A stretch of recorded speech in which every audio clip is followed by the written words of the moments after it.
Alhamdulillah, Alhamdulillahil azizil ghaffar, khalaqal insana min salsalin kal fakhar, wa khalaqal jan min marijin min nar, arsal jibala wa ajral anhar, wa anzalal ghaitha wa ambatal ashjar, wa yatubu ala abdihi kulla laylin wa nahar. Asyhadu an la ilaha illallahul wahidul qahhar, wa asyhadu anna sayyidana wa nabiyyana Muhammadan abduhu wa rasuluhul mukhtar.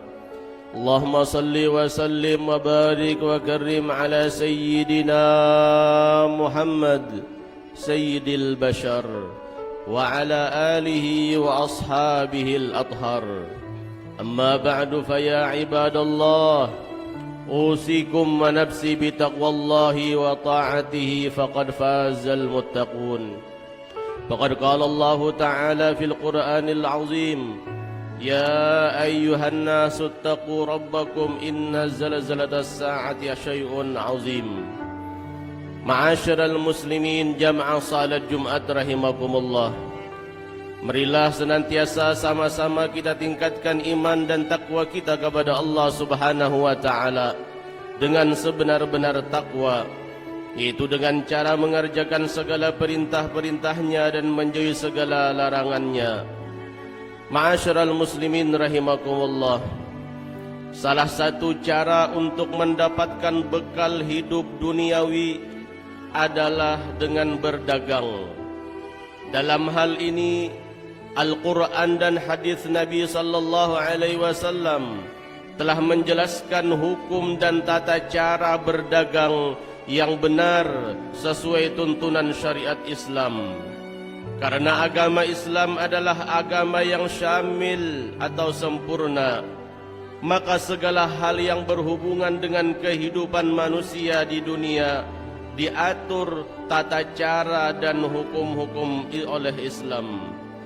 Dalam pandangan Islam, halalnya harta adalah hisab, sedangkan haramnya harta adalah azab atau siksa. Artinya, harta yang halal yang kita dapatkan pasti akan dihisab kelak, dan harta yang haram akan mendapatkan azab atau siksa. Dari mana ia mendapatkan harta, kemana ia menggunakannya, kelak di hari kiamat akan ditanya dan dipertanggungjawabkan di hadapan Allah Subhanahu wa Ta'ala. Dan kemudian kalian akan ditanya pada hari kiamat tentang kenikmatan di dunia yang Allah berikan. Allah Subhanahu wa Ta'ala berfirman, "Tsumma latus'alunna yawma idzin 'anin na'im." Kemudian sungguh akan dipertanyakan di hari kiamat tentang kenikmatan. Jika ia mendapatkannya dengan cara halal dan digunakan pun kepada yang dibolehkan dalam syariat, maka ia akan selamat. Tapi jika didapatkan dengan cara haram, maka ia akan disiksa sekalipun ia gunakan untuk kebaikan. Oleh karena itu, seorang mukmin yang selamat adalah orang yang bertakwa kepada Allah Subhanahu wa Ta'ala dan mengumpulkan hartanya dengan cara yang halal dan juga membelanjakannya kepada yang halal. Maka dalam konteks orang yang mencari rezeki, yaitu dengan cara berdagang, ia harus menjadi seorang pedagang yang jujur.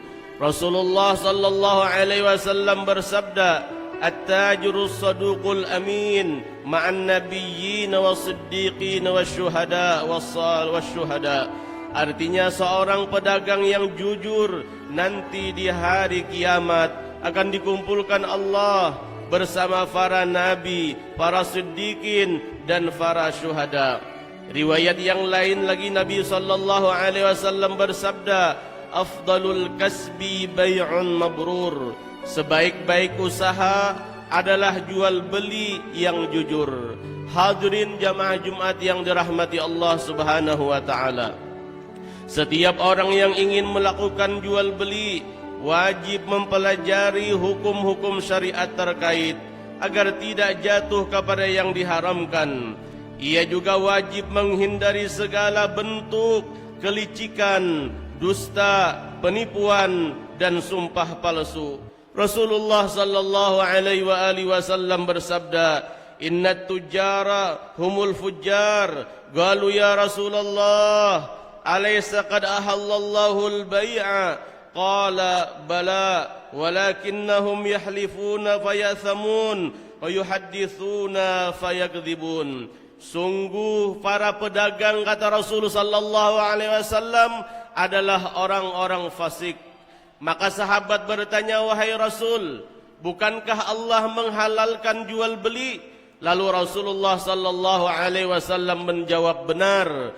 Namun mereka pedagang yang digolongkan sebagai pedagang yang fasik, di dalam berjual beli, di dalam berjualan, melakukan bersumpah palsu, mereka menjadi berdosa dan berbicara dengan dusta." Pengertian dari hadis tersebut, di antara ciri-ciri pedagang yang fasik adalah berdusta dan melakukan di dalam mengurangi timbangan, takaran dan ukuran, menipu, dan mereka bersumpah palsu atas apa-apa yang dijualnya. Oleh karena itu hadirin, kewajiban atas para pedagang menjelaskan aib atau cacat yang terdapat pada barang dagangannya.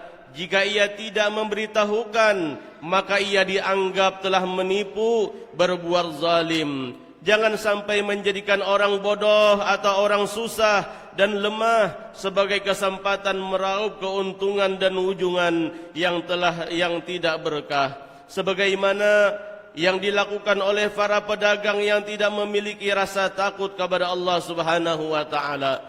Ma'asyiral muslimin jamaah salat Jumat rahimakumullah. Nabi Muhammad sallallahu alaihi wasallam beliau pernah melewati seorang pedagang di pasar. Di hadapan Nabi ada sekarung makanan. Ketika Nabi Muhammad memasukkan tangan ke dalam karung tersebut, beliau mendapati sesuatu yang basah. Nabi pun bertanya kepada si pedagang, "Apakah ini wahai pedagang makanan?" Lalu dia menjawab, "Makanan itu telah terkena air hujan wahai Rasulullah." Kemudian Nabi sallallahu alaihi wasallam bersabda, "Halla ja'altahu faqat ta'am kayyarahu an-nas man ghasyana falaysa minna." Kenapa engkau tidak meletakkan yang basah itu di atas agar dapat dilihat oleh orang? Siapa yang menipu kami atau menipu kaum muslimin, ia bukan termasuk golongan kami, kata Nabi Muhammad sallallahu alaihi wasallam. Dan juga termasuk hal yang sangat diharamkan, yang dilarang di dalam berdagang, yaitu menimbun atau menstok makanan supaya menjadi langka dan mahal harganya untuk dijual dengan berlipat-lipat ganda. Di dalam hadis Nabi sallallahu alaihi wasallam bersabda, "Man ihtakara 'alal muslimin ta'amahum, dharaballahu bil iflas wal judam." Artinya, siapa yang menimbun makanan kaum muslimin sehingga menjadi langka, maka Allah Subhanahu wa taala akan menghukumnya dengan kebangkrutan dan penyakit lefra. Hadirin rahimakumullah.